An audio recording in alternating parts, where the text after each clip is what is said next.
The widow was building a shelter with broken boards. Thomas Miller watched from the ridge, his weathered hands steady on the pommel as morning light caught her struggles below.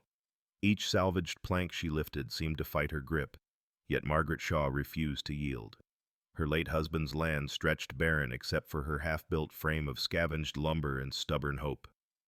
3 days he'd watched.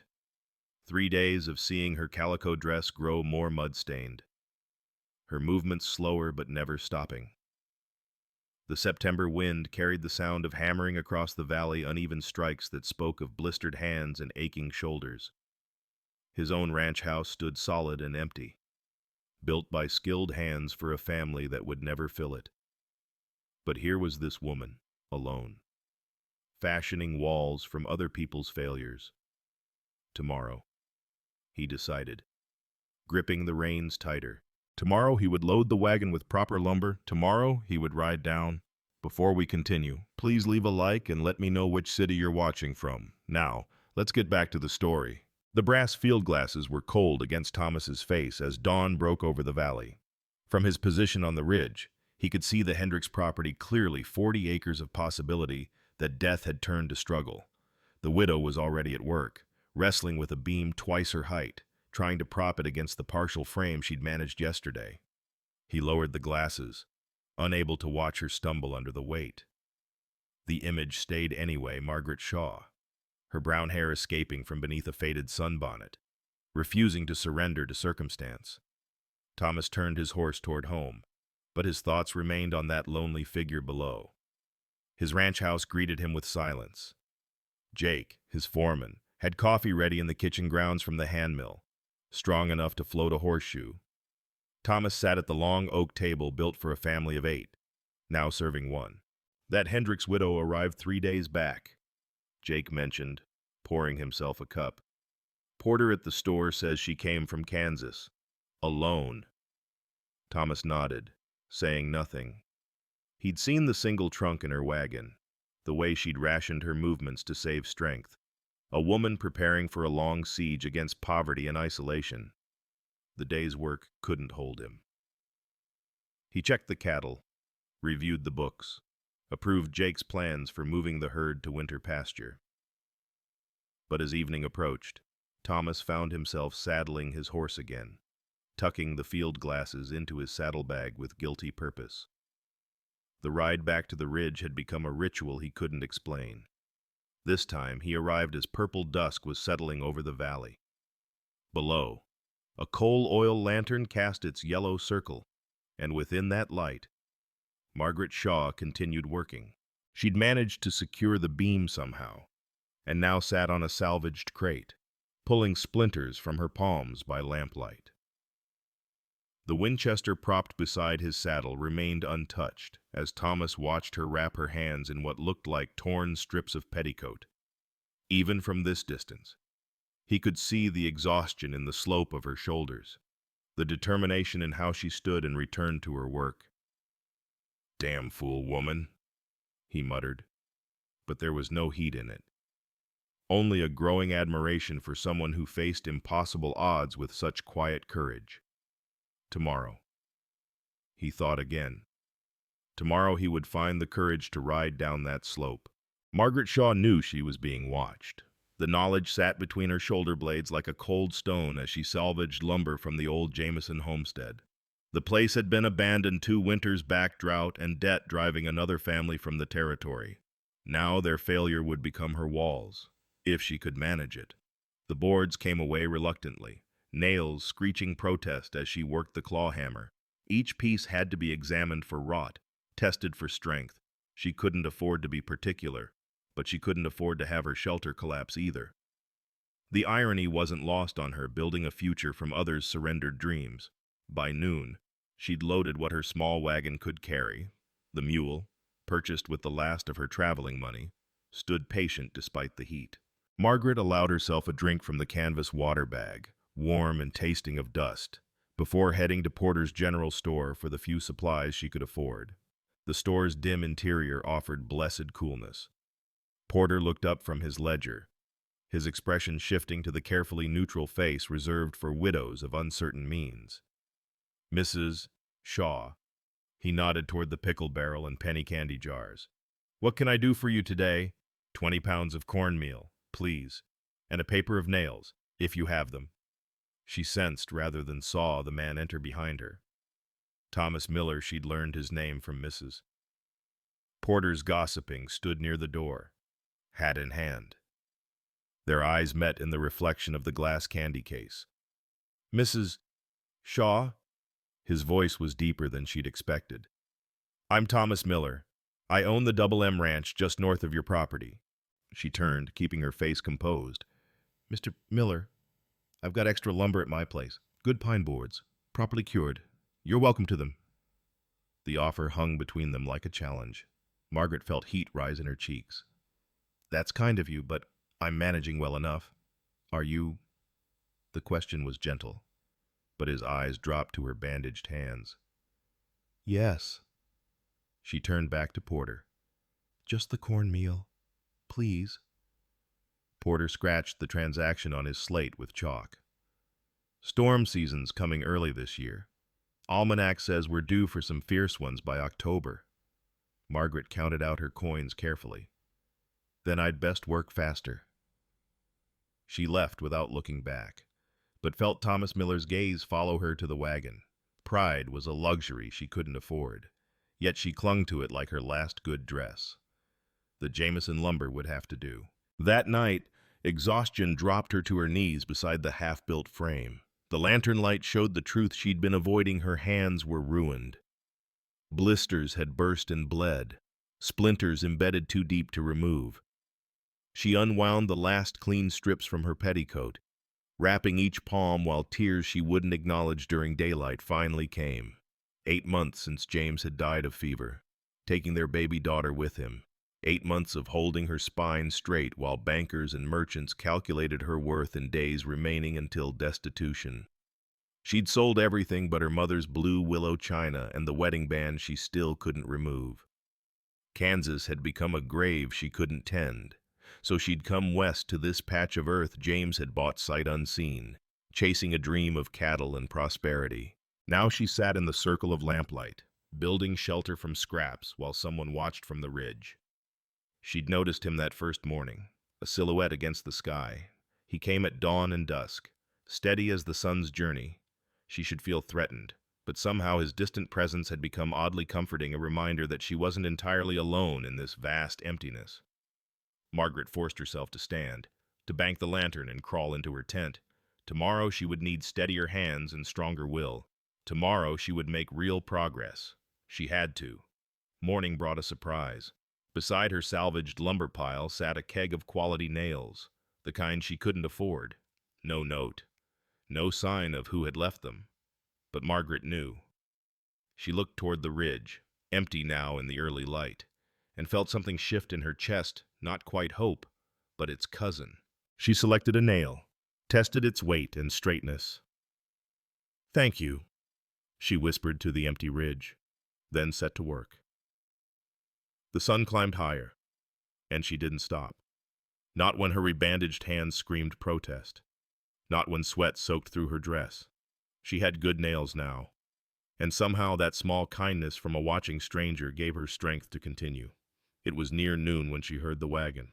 Thomas Miller hadn't slept. The image of Margaret Shaw wrapping her bloodied hands in petticoat strips haunted him through the dark hours. By 4 in the morning, he was in the barn, loading his wagon by lantern light. Jake found him there, hefting cedar shingles onto the bed. "Going somewhere, boss." "The Hendricks place." Thomas didn't look up from his work. "That widow's trying to build with salvage wood. Winter's coming." Jake studied him for a long moment. "Want some help?" "Later, maybe.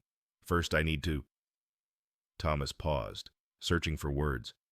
"I need to make the offer properly." He selected the best lumber from his stock straight pine boards, properly cured, no warping or knots, cedar shingles that would last decades, a roll of tar paper, square-headed nails that would hold true. His hands moved with purpose. Loading tools, she'd need a proper level, a framing square, a sharp saw. The sun was just breaking the horizon when he climbed onto the wagon seat. The 2 miles to her property had never seemed longer. As the wagon rounded the final bend, he saw her emerge from her tent, and his breath caught. She held an old Colt Navy revolver, her late husband's probably, watching him come. Thomas stopped the wagon a respectful distance away and climbed down slowly, removing his hat. Mrs. Shaw. Recognition flickered across her face. The gun lowered but didn't disappear. Mr. Miller. I've brought lumber. He gestured to the loaded wagon. Good lumber. I told you yesterday. I'm not offering charity. The words came out faster than he'd planned. I'm proposing a trade. She tilted her head, wariness mixing with curiosity. What kind of trade? My ranch books are a mess. Haven't been properly kept since. He swallowed. For 3 years now, I need someone with a steady hand and a head for figures. In exchange, you take what lumber and tools you need. Margaret looked from him to the wagon, then back. You don't know if I can keep books. Anyone building a shelter alone with salvaged wood knows how to calculate and measure. Anyone making 20 pounds of cornmeal last 2 weeks understands numbers. He met her gaze directly. And your hands were steady enough on that Colt. A ghost of a smile touched her lips. She tucked the revolver into her apron pocket. Would you like some coffee, Mr. Miller? I'm afraid it's the last of it. But conversations about business arrangements deserve hospitality. Thomas followed her to the small fire ring she'd established near her tent. She had one good pot, he noticed, and 2 blue willow china cups that seemed incongruous in the primitive setting. The coffee was Arbuckle's, weak from being stretched too far, but he drank it gratefully. 3 days a week, he proposed. Mornings at the ranch house, working on the books. In exchange, you take what you need from my lumber supplies and borrow whatever tools required. That seems uneven in my favor. Does it? Thomas looked pointedly at her bandaged hands. How long before infection sets in? How long before you can't work at all? Then what happens to your shelter? Margaret's jaw tightened. That's my concern. Yes, it is. But I'm offering a solution that lets you keep your pride and gives me something I genuinely need. He set down his cup carefully on a flat stone. Mrs. Shaw, I've watched you work yourself near to death these past 4 days. You have more courage than sense, and while I admire the courage, the lack of sense will get you killed out here. You've been watching me. It wasn't a question, but Thomas nodded anyway. From the ridge, each morning and evening. Why? The question hung between them like morning mist. Thomas studied his hands, calloused from years of ranch work. My wife died 3 years ago, childbirth, the baby too. Since then, I've built my ranch into something substantial, but I've forgotten. He looked up, meeting her eyes. I'd forgotten what it looked like when someone refused to give up. You reminded me. Margaret was quiet for a long moment, staring into her empty cup. My husband died 8 months ago. Fever took him and our daughter within days of each other. Her voice was steady, but Thomas heard the effort it cost her. I came here because staying in Kansas meant dying by degrees. At least here. If I fail, it's on my own terms. You won't fail. You don't know that. No, Thomas agreed. But I know you'll die trying, and that's a waste. He stood, settling his hat back on his head. The offer stands. 3 mornings a week. Starting tomorrow, if you're willing. Jake and a couple of the boys will come help with the heavy work on your shelter that's not charity. That's neighbors being neighbors. Margaret rose too, brushing dust from her skirt. Your books must be in terrible shape to be worth all this. They are. A small smile tugged at his mouth. But that's not the only reason I'm making the offer. No. The other reason is that broken boards won't keep the winter wind out. And I've already watched one woman die because I couldn't help her. I won't watch another if I can prevent it. The words hung raw between them. Margaret extended her hand, man fashion, for a shake. All right, Mr. Miller. 3 mornings a week for your books. But I work alongside anyone you send to help with the building. I won't stand aside while others labor on my behalf. Thomas took her hand carefully, mindful of the bandages. "I wouldn't expect anything less, Mrs. Shaw." They held the handshake a moment longer than necessary, and Thomas felt something shift, a wall coming down. Perhaps, or a foundation being laid. Either way, it was a beginning. "The lumber," Margaret said, releasing his hand. "We should unload it before the day gets too hot."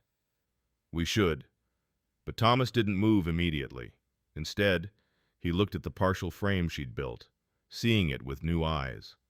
Not a desperate shelter, but the first walls of a home. "You've done good work with what you had. It would have fallen in the first storm. Maybe, but you would have built it again." Margaret smiled then, the first real smile he'd seen from her. "Yes, Mr. Miller, I would have." They worked together through the morning, unloading the wagon. Thomas showed her how to identify the best boards for different purposes, how to check for warp and weakness. Margaret absorbed every detail, asking questions that showed she understood not just the what, but the why of construction. When Jake arrived at noon with 2 ranch hands, they found Thomas and Margaret planning the foundation properly, her bent head catching the light as she sketched measurements in the dirt with a stick.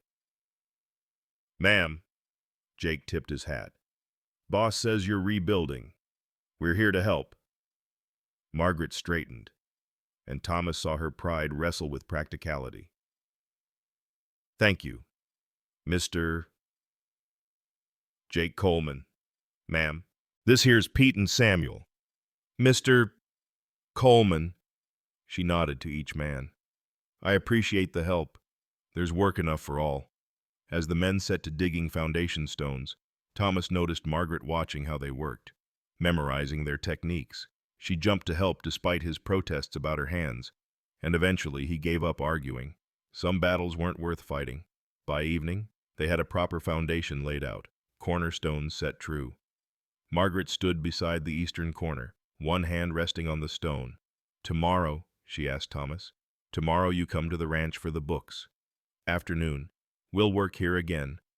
She nodded, then surprised him by saying, "Thomas." He looked at her, startled.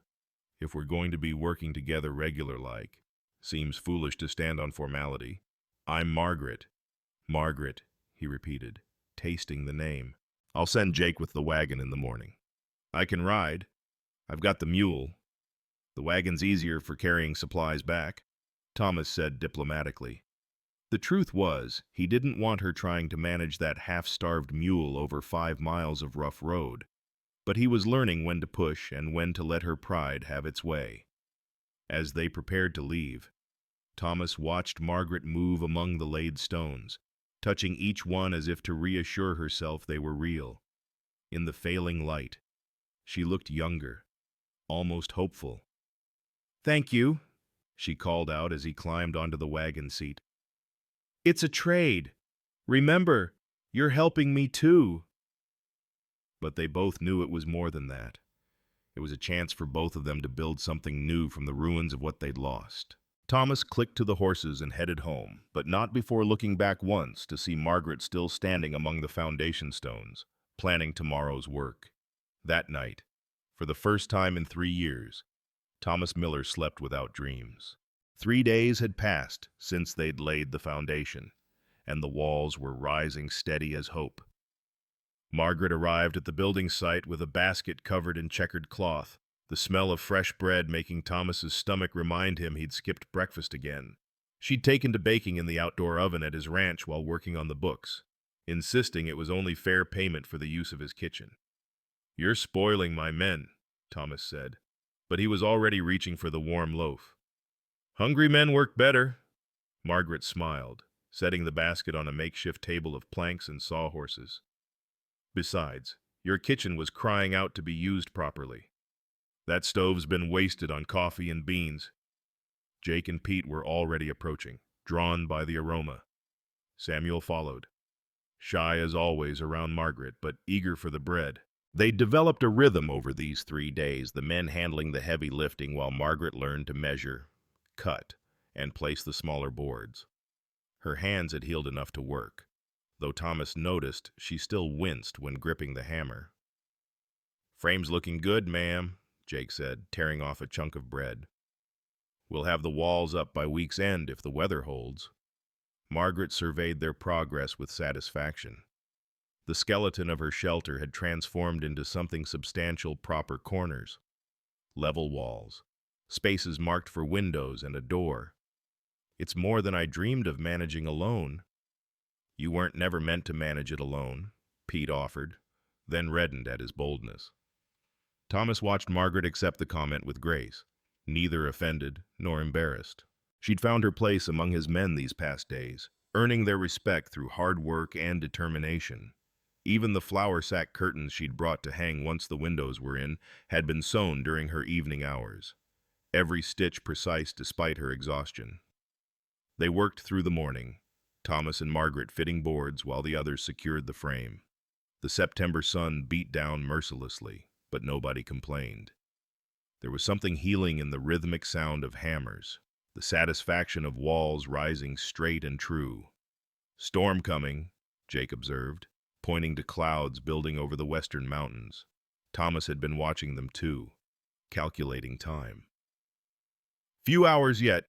We can get this section finished." But the storm moved faster than expected. The first fat drops fell just after noon, sending them scrambling to cover the lumber and tools. Thunder rolled across the valley like a promise of violence. "Everyone in the shelter!" Thomas shouted over the rising wind. They crowded into the half-built structure, 4 walls now, though no roof yet. The rain came sideways, driving through the gaps where windows would be. Margaret pressed against the eastern wall, trying to avoid the worst of it, while the men hunched near the doorway. Then the absurdity struck them all at once. Here they stood in a roofless shelter, rain pouring down on their heads, all their careful work to stay dry completely useless. Margaret started laughing first, a surprised giggle that grew into full, helpless mirth. "Some shelter this is," she gasped between laughs. Thomas found himself laughing too. Then Jake. Then all of them, standing in the rain like fools, water streaming off their hat brims and Margaret's hair coming loose from its pins. They scrambled to throw the oilcloth over the stacked lumber, slipping in the sudden mud, which only made them laugh harder. Margaret's sunbonnet had blown off, and her hair hung in wet ropes around her shoulders. Thomas caught her elbow when she nearly fell, and for a moment they stood close, rain-soaked and breathless with laughter. Her eyes were bright, alive in a way he hadn't seen before. "My mother always said I didn't have sense enough to come in from the rain," she said, wiping water from her face.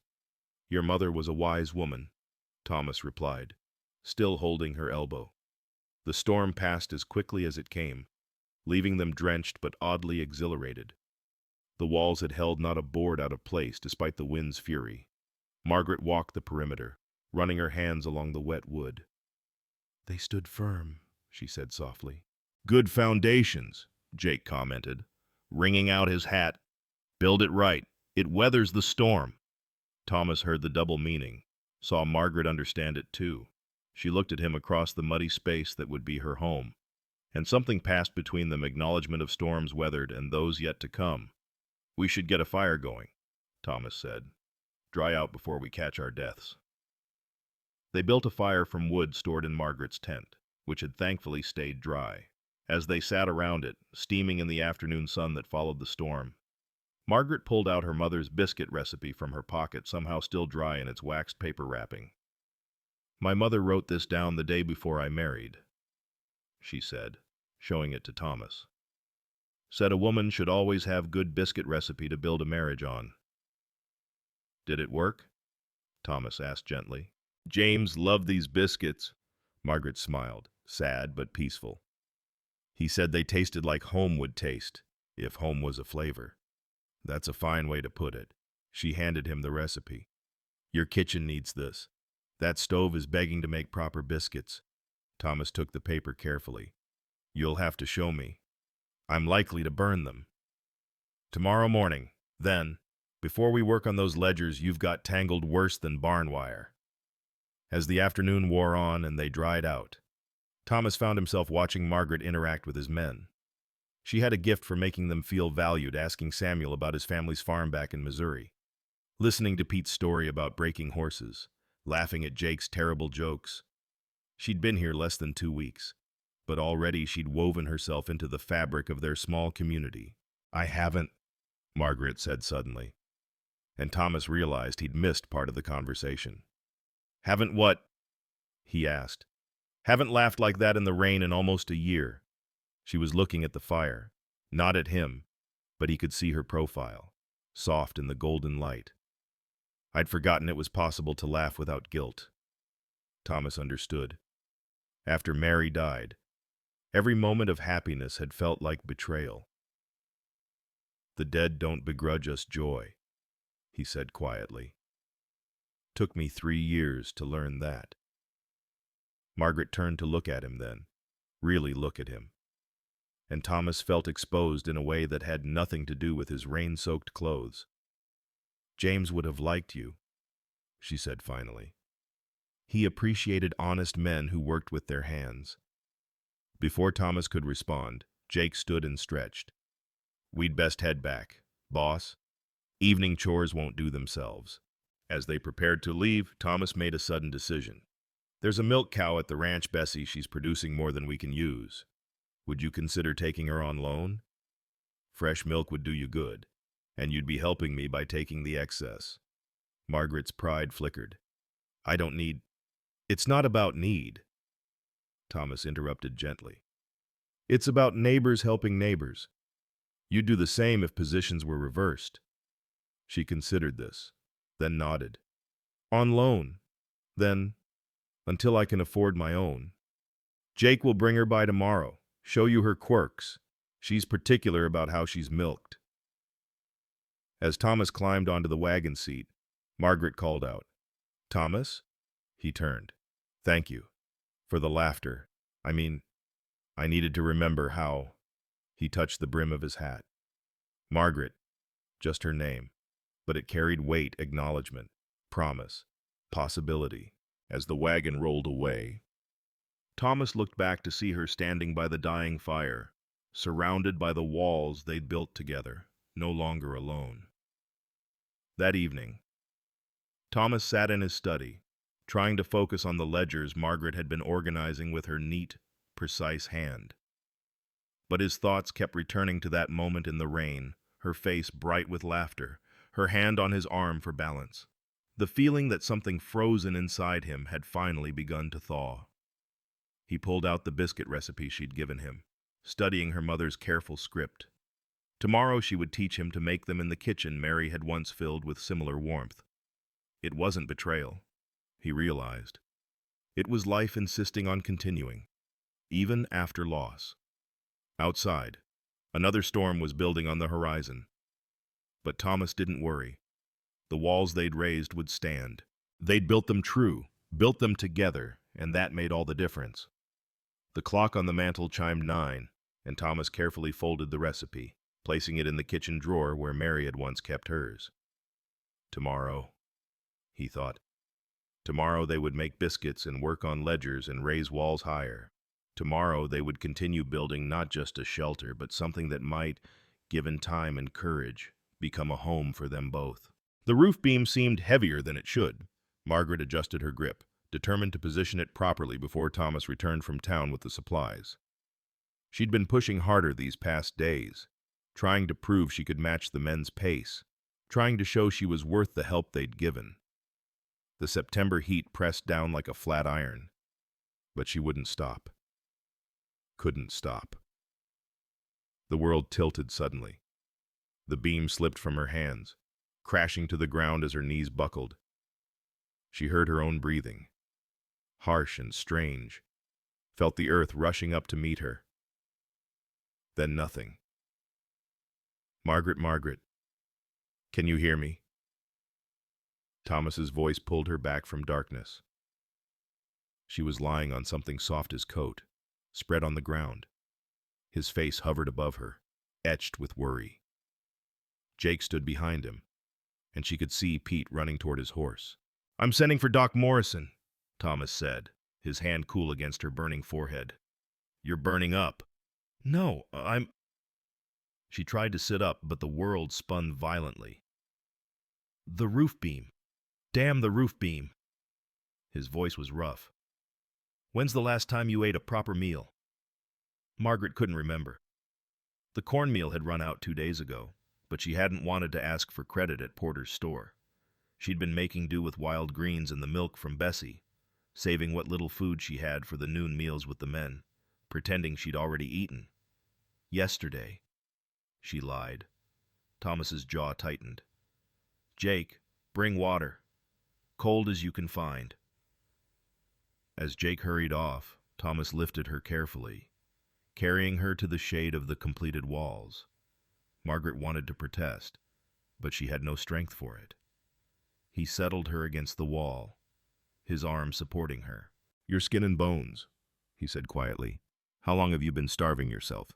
"I haven't been—" "Don't lie to me, Margaret." His eyes were dark with something that looked like anger, but felt like pain. "I've watched you give your portion to Samuel because he's still growing. I've seen you claim you ate at home when there's nothing in your tent but empty cornmeal sacks." Shame flooded through her. "I didn't want to be more of a burden." "Burden." Thomas's hand tightened on her shoulder. "Is that what you think you are?" Jake returned with water and a wet cloth. Thomas pressed it to her forehead, her neck, his touch gentle despite his obvious frustration. "You're the least burdensome person I've ever met. That's the problem, you won't let anyone help you. I've taken so much already. You've taken nothing that wasn't freely given." He held the water cup to her lips, making her drink slowly.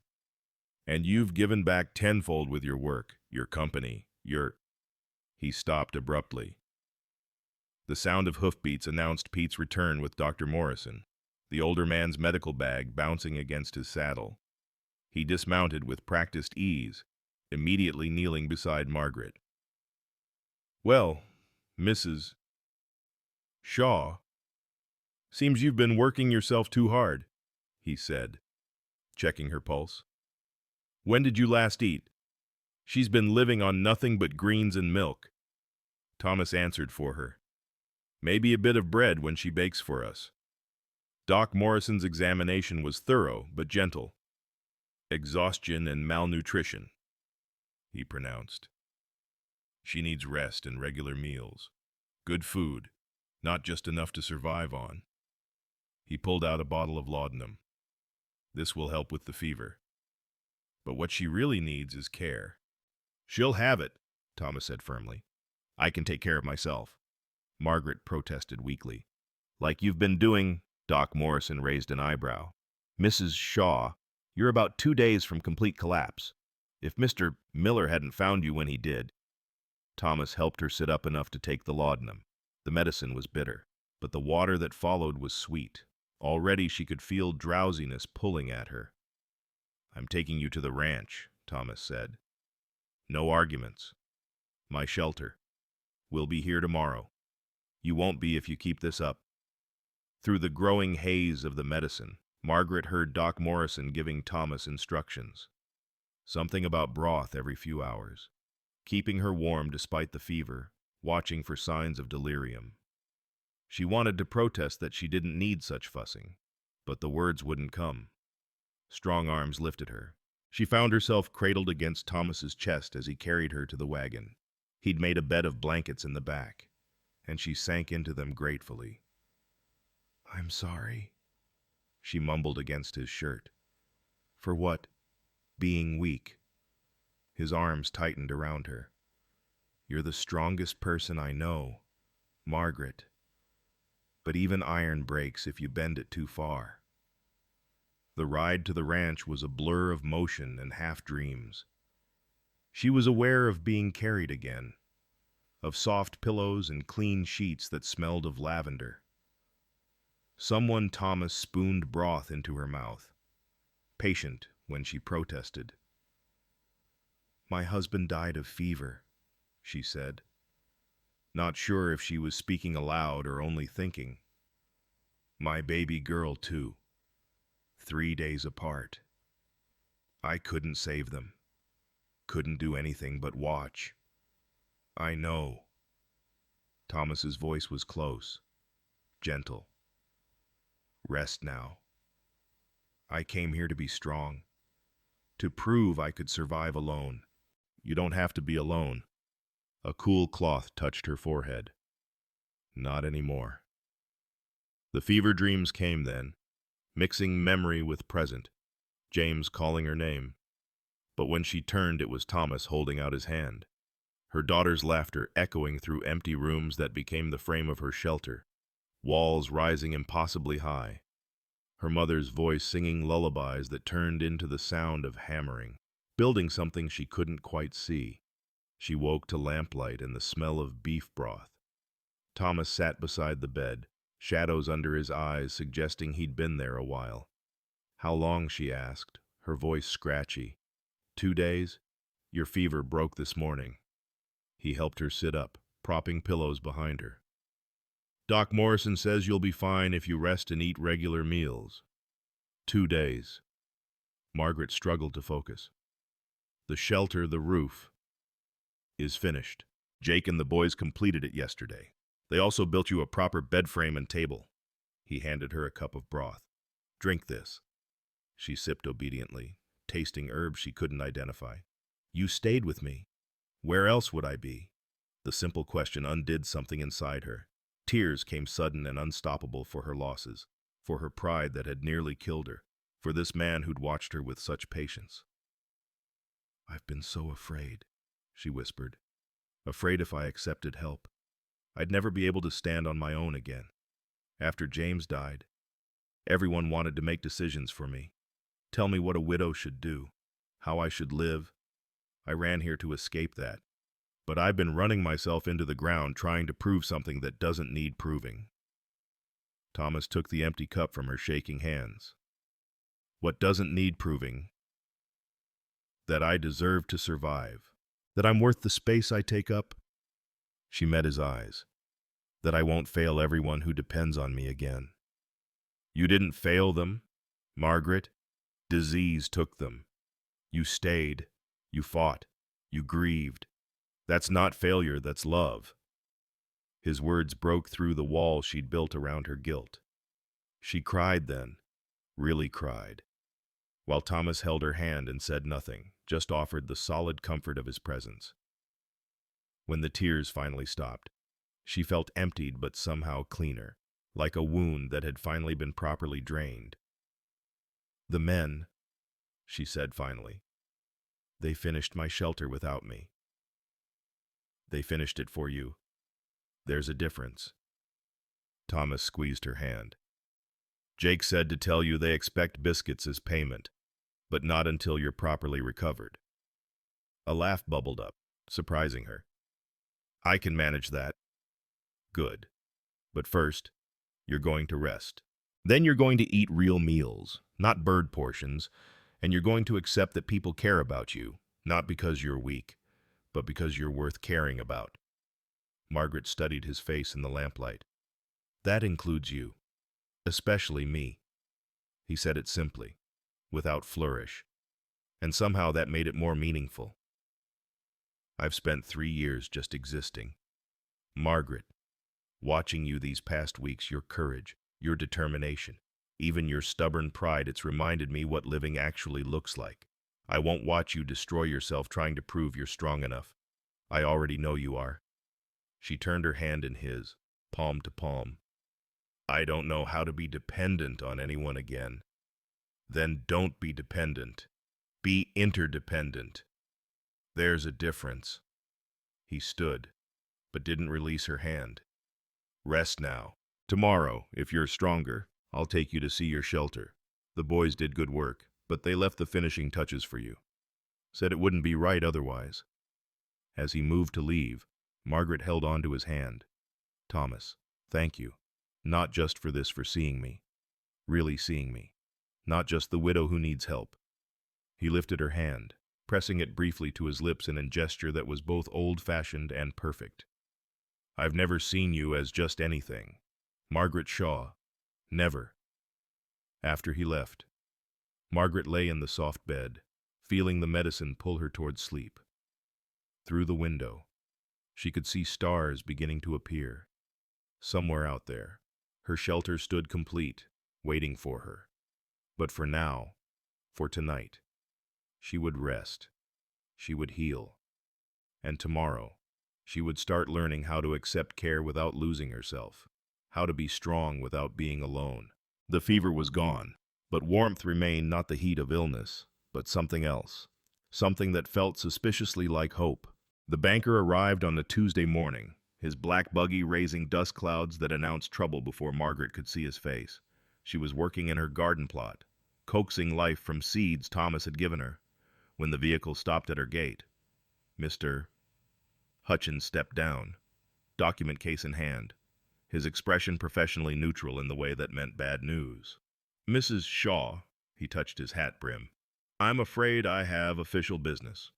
Margaret stood slowly, brushing soil from her hands.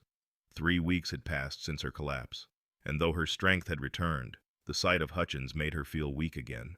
"Mr. Hutchins, may we speak inside?" Her shelter now a proper cabin with Thomas's improvements suddenly felt too small. She led him to the table Jake had built, offering coffee she couldn't spare. He declined, spreading papers across the worn wood with mechanical precision. "Your husband had debts in Kansas," he began without preamble. "Considerable debts. The creditors have tracked you here." Margaret's hands found the back of a chair for support. "James's debts died with him. Not these." Hutchins pushed a document toward her. "He used this land as collateral for a loan 6 months before his death. $800, plus interest. The bank in Lawrence has called the note." The numbers swam before her eyes. $800 might as well be 8,000. "But the land deed is encumbered. You have 3 days to pay, or the property transfers to the bank for sale." 3 days. The room tilted slightly. "That's impossible." "I'm sorry, Mrs. Shaw. I'm merely the messenger. The Lawrence Bank engaged me to deliver these papers and execute the foreclosure if necessary." He gathered his documents. "You might consider if any friends could assist you." The meaning was clear. Everyone knew Thomas Miller had been helping her. Hutchins was suggesting she trade on that friendship, maybe even implying something more. Heat flooded her cheeks. "Thank you for informing me," she said stiffly. "Good day, Mr. Hutchins." After he left, Margaret sat at her table, staring at the foreclosure notice. The red seal looked like blood against the white paper. All her work, all the help she'd accepted, all for nothing. She'd lose the land anyway, but now she'd be indebted to Thomas and his men for their kindness. She walked to her door, looking at the improvements they'd made together. The sturdy walls, the tight roof, the glass windows Thomas had insisted on ordering, the garden beginning to sprout, Bessie the cow grazing in the small paddock. It was becoming home, and now it would be taken away. Thomas would help. She knew this with certainty. He'd pay the debt without hesitation, probably insist it was a loan she could repay over time or work off with his ledgers. But that would make her exactly what she'd fled Kansas to avoid, a woman dependent on a man's charity, even if that man was Thomas. The walk to Porter's General Store took an hour, but Margaret needed the time to compose herself. The store was busy for a Tuesday. Several women gathered near the fabric display. They looked up when she entered, and she saw knowledge in their faces. News traveled fast in a small community. "Mrs. Shaw," Mrs. Porter said carefully, "we heard about your situation. I imagine everyone has." Margaret kept her voice level. "It's shameful," declared Mrs. Hendricks, the minister's wife. "A widow being turned out for debts she didn't create." "Still," said Mrs. Thompson, whose husband owned the largest ranch after Thomas's, "there are proprieties to consider. Mr. Miller has been very attentive, perhaps too attentive for a woman so recently widowed." "It's been nearly a year," Mrs. Porter defended. 8 months, Mrs. Thompson corrected. And she's been here barely 6 weeks. People talk. People should mind their own business, said a new voice from the door. Everyone turned. Thomas's sister-in-law, Helen, stood in the doorway. She'd moved to town after her husband Thomas's brother died in a riding accident 5 years ago. She rarely involved herself in town gossip, which gave her words weight when she chose to speak. Helen, Mrs. Thompson acknowledged coolly. Margaret, Helen said, ignoring the others. Might I speak with you outside? Margaret followed her to the porch, aware of the eyes watching through the window. Thomas doesn't know yet, does he? Helen asked quietly. About the foreclosure, no. He cares for you. I know. And you care for him. Margaret couldn't deny it. Which is why I can't let him pay my debts. Helen studied her for a long moment. My husband left me with debts too. Not as large as yours, but substantial. Thomas paid them without asking, said it was family duty. I spent 2 years trying to repay him before I realized something. What? That letting someone help you isn't weakness if you do the same for them. Answer honestly. If Thomas was about to lose his ranch for some reason, would you help if you could? Of course, but no buts. That's your answer. Helen touched her arm. Don't let pride cost you happiness. Margaret, I've watched Thomas these past weeks. He's alive again, because of you. That's worth more than $800. Before Margaret could respond, the door burst open and Mrs. Porter emerged. Emergency meeting of the Ladies' Auxiliary. Mrs. Thompson insists we discuss the situation immediately. The meeting was held in the church vestry. A dozen women crowded onto hard benches. Mrs. Thompson held court at the front, her disapproval sharp as winter wind. We must consider what example this sets, she proclaimed. A widow accepting such significant help from an unmarried man, living alone on property he's essentially maintaining. She works for it. Mrs. Porter interrupted. She keeps his books, helps with ranch work. Exactly my point. It's unseemly. What will people think? Perhaps. Thomas's voice came from the doorway. People will think a community ought to support its members in times of crisis. Every head swiveled. Thomas stood in the entrance, hat in hand, his expression controlled but his eyes blazing. He'd never attended an auxiliary meeting before. Men didn't. As a rule. Mr. Miller, Mrs. Thompson sputtered. This is a ladies' meeting. About Mrs. Shaw, I understand. He walked in, stopping beside Margaret's bench. Then I should be here, as I have something to say. The room went silent. Thomas turned to face them all, his presence filling the small space. Mrs. Shaw came here with nothing but courage and determination. She's worked harder than any 3 people to build something from nothing. She's kept her dignity despite losses that would break most of us. And when she needed help, she earned it through honest labor and genuine friendship. He paused, looking directly at Mrs. Thompson. If there's impropriety in neighbors helping neighbors, in Christian charity properly given and received, then perhaps we need to re-examine what propriety means. Mr. Miller, Mrs. Thompson's voice was ice. Surely you understand how your attention appears. I understand perfectly. Thomas turned to Margaret then, and his expression softened. Which is why I'm stating, publicly, here before witnesses, my intention to court Mrs. Shaw properly, with respect for her mourning period, with full acknowledgement of proprieties, but with clear intent. Gasps echoed through the room. Margaret felt the blood drain from her face. Thomas, you don't have to answer now, he said quietly, though everyone could hear. But I won't have anyone questioning your honor or mine. My intentions are honorable. My help has been honestly offered and earned, and anyone who suggests otherwise can answer to me. He looked around the room once more.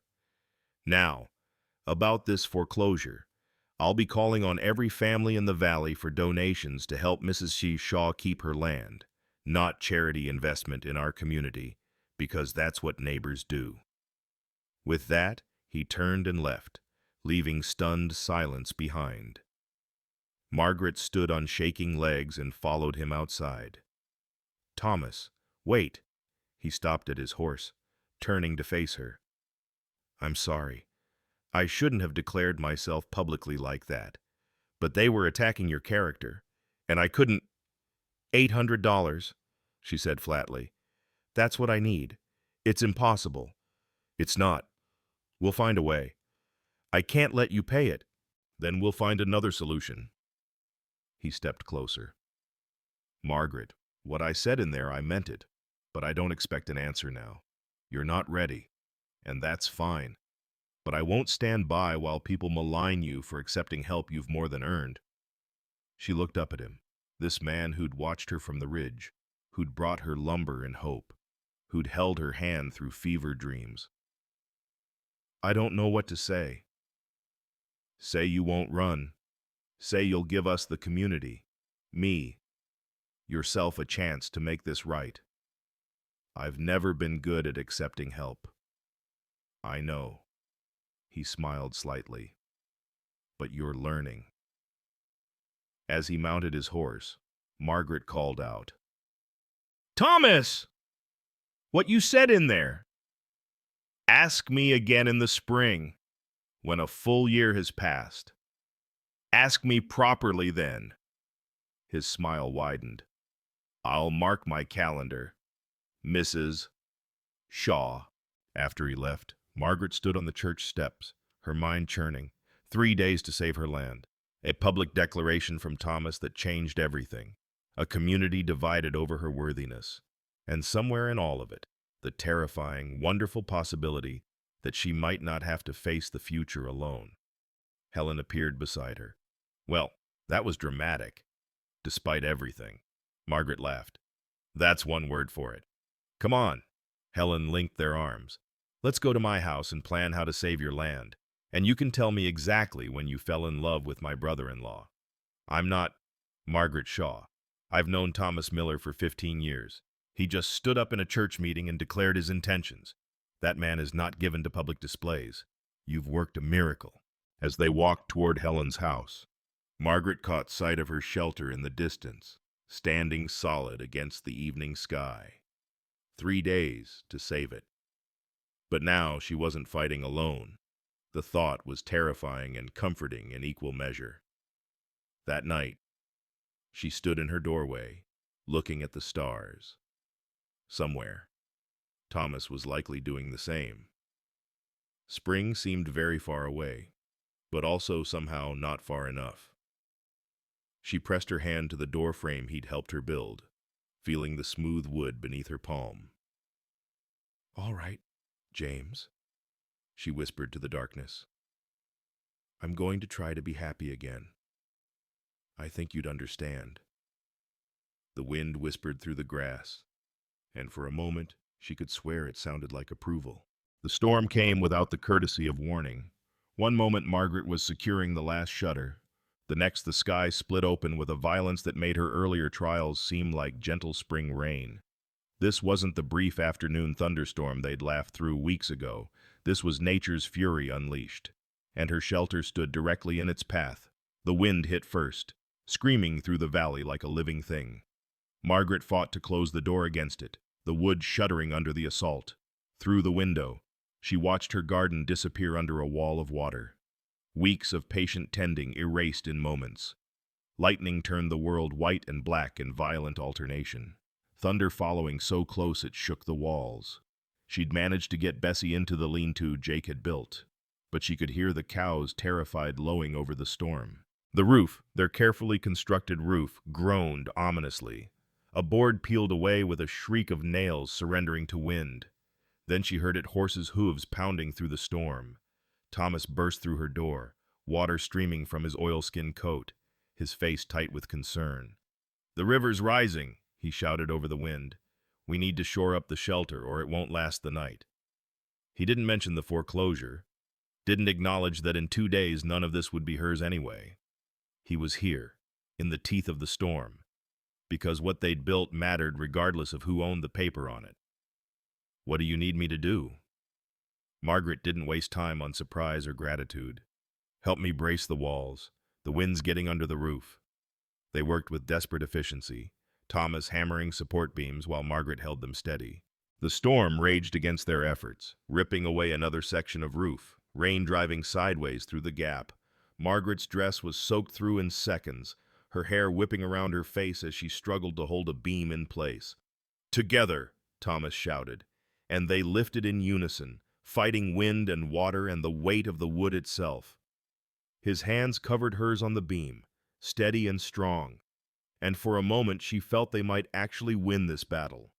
Then the eastern wall buckled. Get back! Thomas pushed her aside as a section of board splintered inward. Wind howled through the breach like a demon unleashed, threatening to tear the entire structure apart. The grain sacks. Margaret remembered the empty bags stored in the corner. We can fill them with mud. Stack them against the breach. It was desperate, ugly work. They scooped mud with their bare hands, filling sack after sack, piling them against the failing wall. Margaret's hands went numb with cold. Her back screamed protest, but she didn't stop. Couldn't stop. This shelter was everything, every hope, every dream of independence, every moment of connection with Thomas. Margaret. He caught her as she stumbled, exhaustion finally overwhelming determination. We've done what we can. As suddenly as it had risen, the wind died. They stood in the strange calm, breathing hard, covered in mud and soaked to the skin. The eye of the storm, she recognized it from stories James had told about hurricanes back east. They had minutes at most. It's not over, she gasped. I know. Thomas's arms were still around her from when he'd caught her. Margaret, I need to tell you something. Now. Now. His voice was urgent. I've been a coward, watching from that ridge all those mornings, too afraid to come down, afraid of feeling again, afraid of losing again. You changed that. You made me remember what courage looks like. Thomas, let me finish.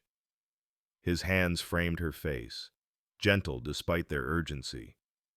I know it's too soon. I know you're still grieving. But I also know that if this storm takes everything tonight, I need you to know you taught me to live again. Really live, not just exist. And She stopped his words with her lips against his. It wasn't a careful kiss or a proper one.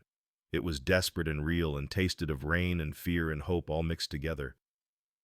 When they pulled apart, both were breathing shakily. I was afraid too, she whispered against his chest. Afraid to depend on anyone, afraid to care again, afraid that accepting help meant losing myself. But you never tried to save me. Thomas, you just stood beside me while I saved myself. That's the difference. That's everything. The wind was picking up again, the eye passing over. Thomas pulled her tighter against him. Whatever happens tonight, we rebuild. Margaret finished. We always rebuild. The storm's second half hit with renewed violence. They huddled together in the strongest corner, watching their work come apart piece by piece. The roof peeled away entirely, rain pouring down on them. The eastern wall finally collapsed despite their mudsack reinforcement. The northern wall leaned drunkenly, held up only by the corner posts. But the foundation held. The western and southern walls stood firm. The basic structure, the bones of what they'd built, survived. When dawn finally came, pale and watery through the dissipating clouds, Margaret and Thomas emerged from the wreckage like survivors from a shipwreck. Her shelter was destroyed but not demolished.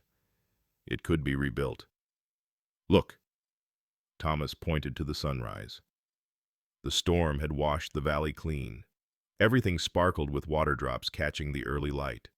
It was devastating and beautiful at once, the paradox of destruction and renewal that defined frontier life. Mr. Miller, Mrs. Shaw. Jake rode up fast, his horse lathered with effort. Thank God you're both safe. The whole valley's talking the storm hit Porter's store, the church, half the town. But there's more, Mrs. Shaw. You need to come to town right away. The foreclosure. Margaret's heart sank. Had Hutchins moved up the date? No, ma'am. It's something else. The whole town's gathering. You need to see this. They rode to town on Thomas's horse, Margaret sitting sideways in front of him, too exhausted to care about propriety. Main Street was indeed full of people, storm damage evident everywhere.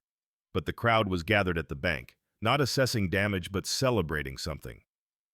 Helen pushed through to meet them. Margaret, we did it. Did what? Saved your land. Helen was crying and laughing simultaneously. After Thomas's speech at the church, word spread. The storm delayed things. But people started contributing anyway. The Porters gave $50. The Hendricks family, $20. Even Mrs. Thompson contributed. Said she'd been wrong about you.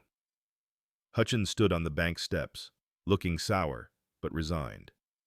A strongbox sat beside him, presumably full of contributions. How much? Margaret asked weakly. 600 so far, Helen said. But that's not the best part. Porter stepped forward, a telegram in his hand. This came through just before the storm hit, from Lawrence, Kansas. Margaret took it with shaking hands. Thomas reading over her shoulder. Shaw debt settled. Stop full amount paid by J. Whitman. Stop land clear. Stop no further obligation. Stop. Who is J. Whitman? Thomas asked. Margaret's knees went weak. James's brother. We hadn't spoken since the funeral. He blamed me for not saving them. She looked up at Thomas. He paid the debts. All of them. Then the money we raised, someone called out, goes to rebuilding, Thomas announced. The whole town needs it after this storm. The crowd erupted in discussion, but Margaret barely heard them. Her land was safe. The storm had passed, and Thomas's arm around her waist was the only thing keeping her upright. I need to sit down, she murmured. Thomas guided her to the church steps, sitting beside her while the town bustled with storm recovery around them. You did it, he said quietly. You survived everything they threw at you. We did it, she corrected. I couldn't have Thomas in the storm. What I said was perfect. He took her muddy, scraped hand in his. We have time now. All the time we need. The shelter's destroyed. We'll rebuild it. Better this time. Maybe add a room or two. For the future. The implication made her blush despite everything. That's presumptuous. Mr. Miller. Hopeful, he corrected. I'm hopeful. Mrs. Shaw. Dr. Morrison appeared, medical bag in hand. You two look like you've been through a war. Just a storm. Doc, Thomas said. Same thing. Sometimes. He examined them both with professional efficiency. Exhaustion, exposure, various scrapes and bruises. You need rest, warmth, and food. Helen's organizing care for all the storm victims. You'll stay with her tonight. Mrs. Shaw. My shelter, Margaret started. We'll be there tomorrow, and the next day, and all the days after that, Thomas said firmly.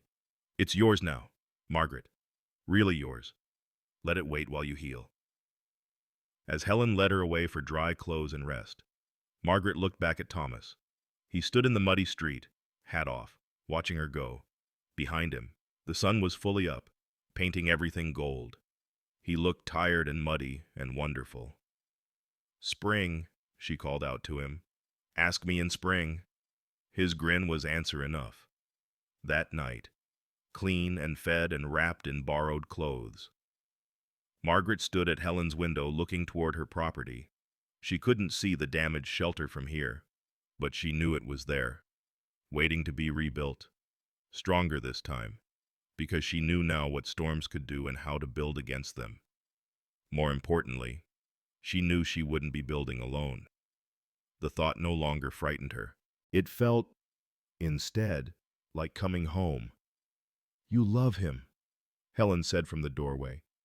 not a question. Yes. There was no point in denying it. Good. He deserves to be loved. So do you. Margaret touched the window glass, cool against her palm. Somewhere out there. Thomas was probably looking in this direction, thinking similar thoughts. They'd weathered the storm, literal and metaphorical. Everything else was just time and patience and the slow, sweet building of a life together. Tomorrow she would go back to her land, assess the damage, begin planning the reconstruction. But tonight, she would rest in the knowledge that she'd found something worth fighting for, worth rebuilding as many times as necessary. Not just a shelter, but a home. Not just survival, but a life. Not just independence, but interdependence. Freely chosen and carefully built. One board, one nail, one day at a time.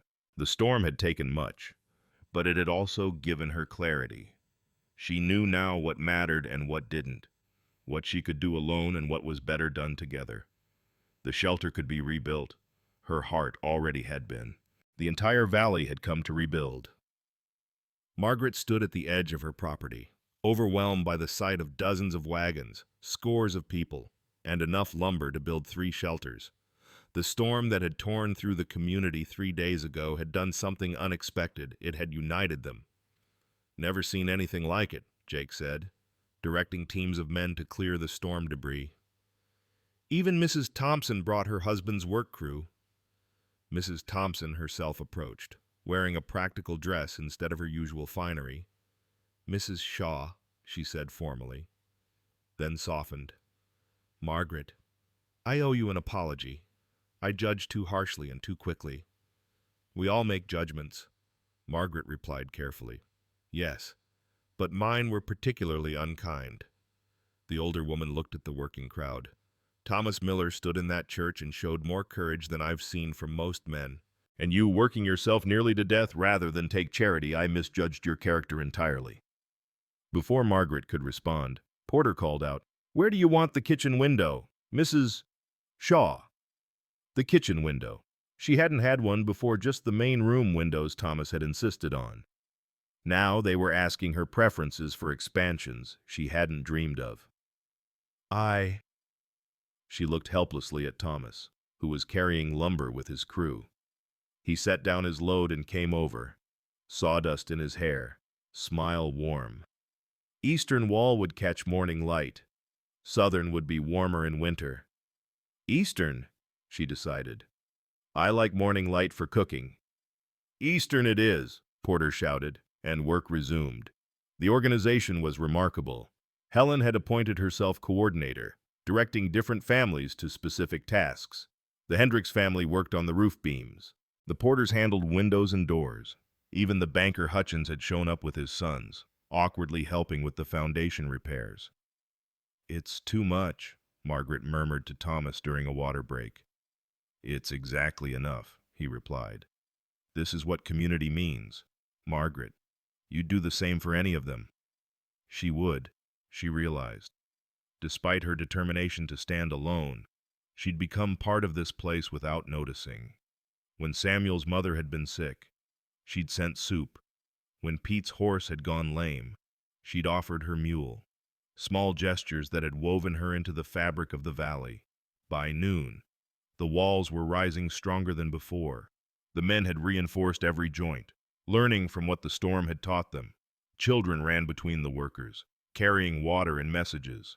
Women coordinated food on makeshift tables. Everyone had brought something, creating a feast from shared offerings. Mrs. Shaw. A small voice drew her attention. Little Emma Hendricks stood there, holding something wrapped in cloth. "Mama said to give you this, for your new home." Margaret unwrapped it carefully. A sampler, beautifully stitched, "Home Sweet Home," with flowers bordering the words. "It's beautiful. Emma, thank you." The girl beamed and ran back to her mother. Margaret held the sampler, throat tight with emotion. Home.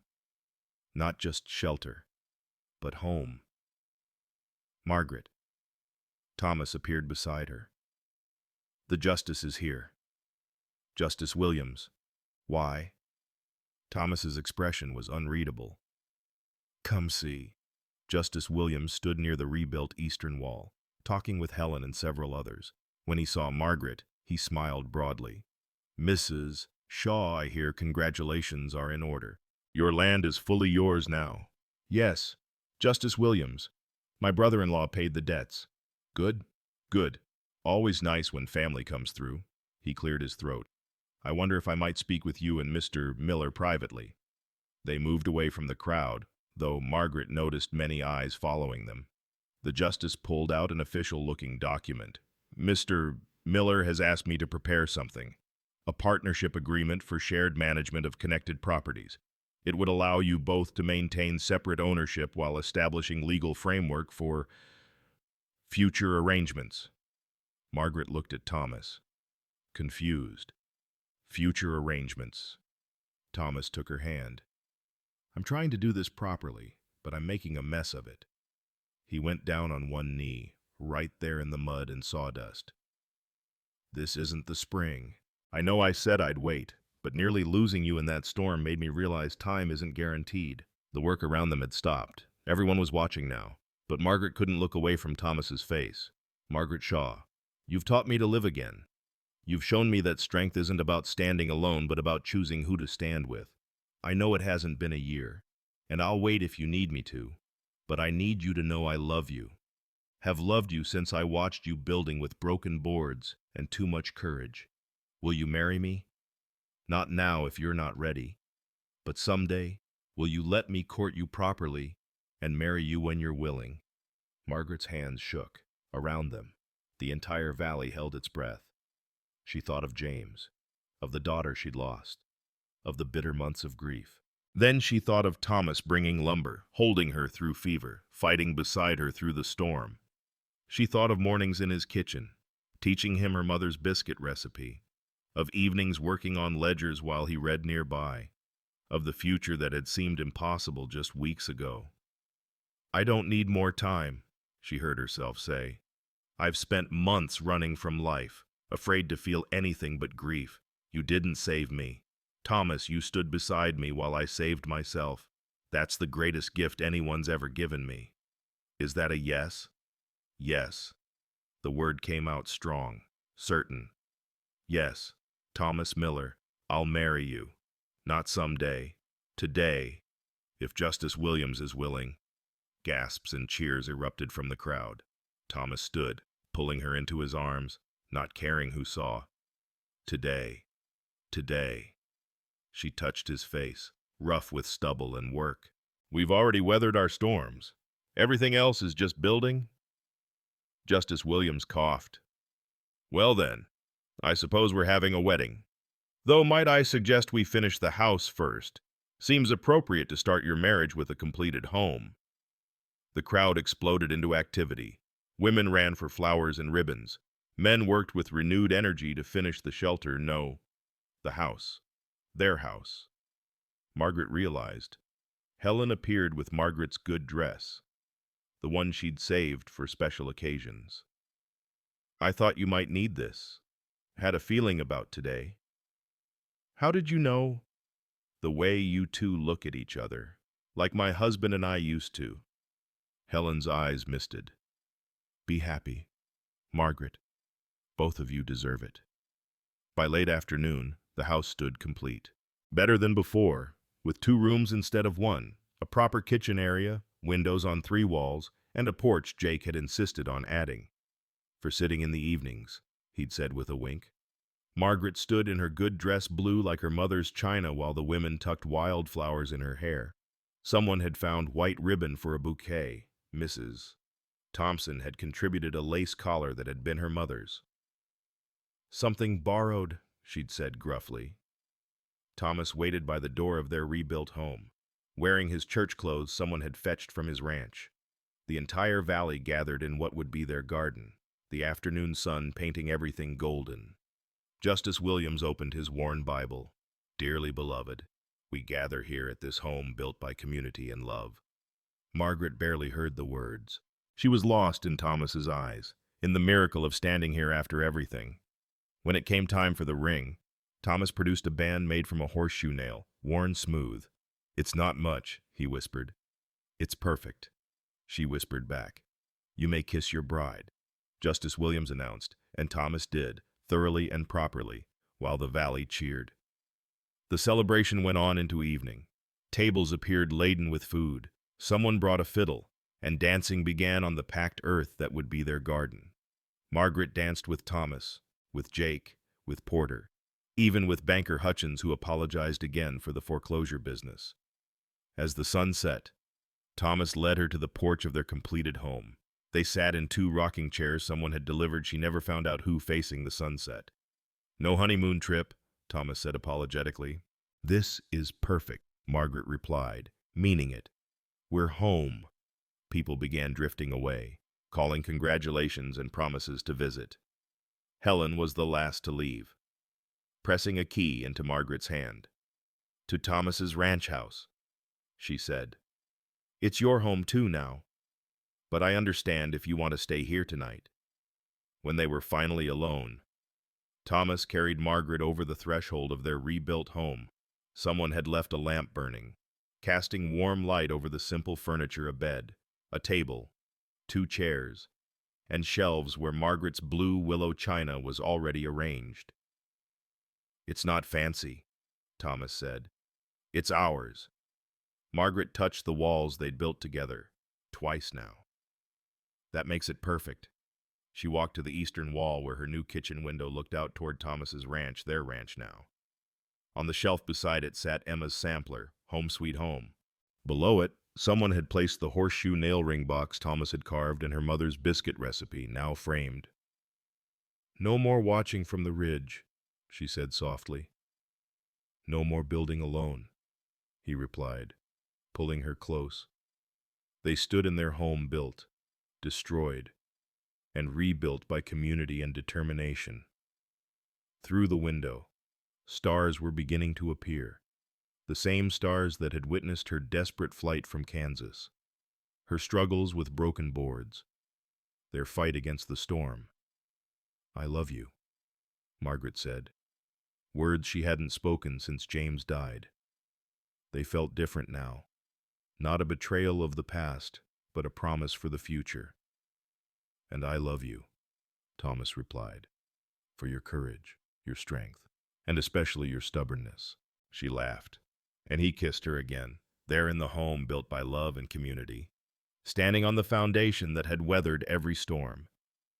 Later, much later, as they lay in their new bed listening to night sounds through the windows, Margaret thought about the journey that had brought her here. The widow building with broken boards seemed like someone else now, someone she honored but no longer was. "What are you thinking?" Thomas asked, pulling her closer.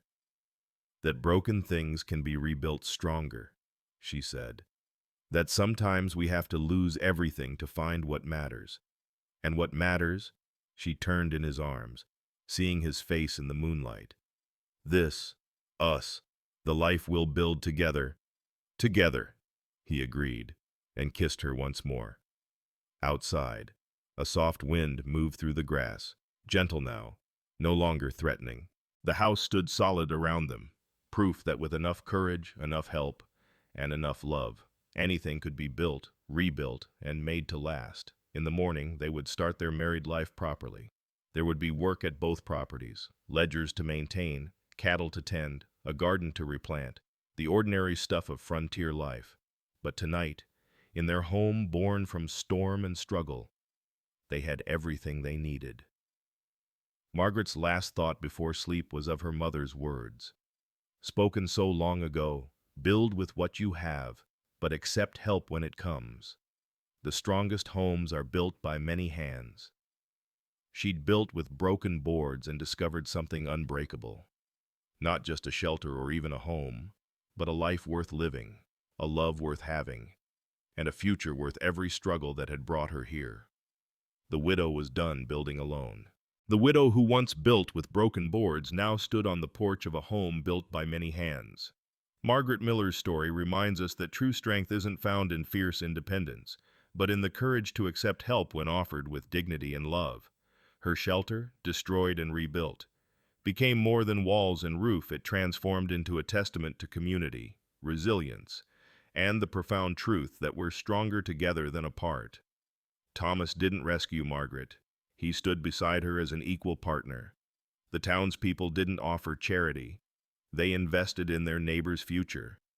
Even Mrs. Thompson, who initially judged Margaret harshly, learned that assumptions about propriety matter less than actions rooted in compassion. When the storm came, it revealed what truly mattered: not who owned what papers or followed which social rules, but who showed up with lumber and hope. Family isn't always blood. Sometimes it's the rancher who watches from the ridge until courage moves him to act. Sometimes it's the community that gathers to rebuild what storms tear down. Margaret learned that accepting help doesn't diminish independence, it multiplies strength. Have you ever watched someone struggle alone, too proud to accept the help they desperately needed? The way Thomas watched Margaret building with broken boards,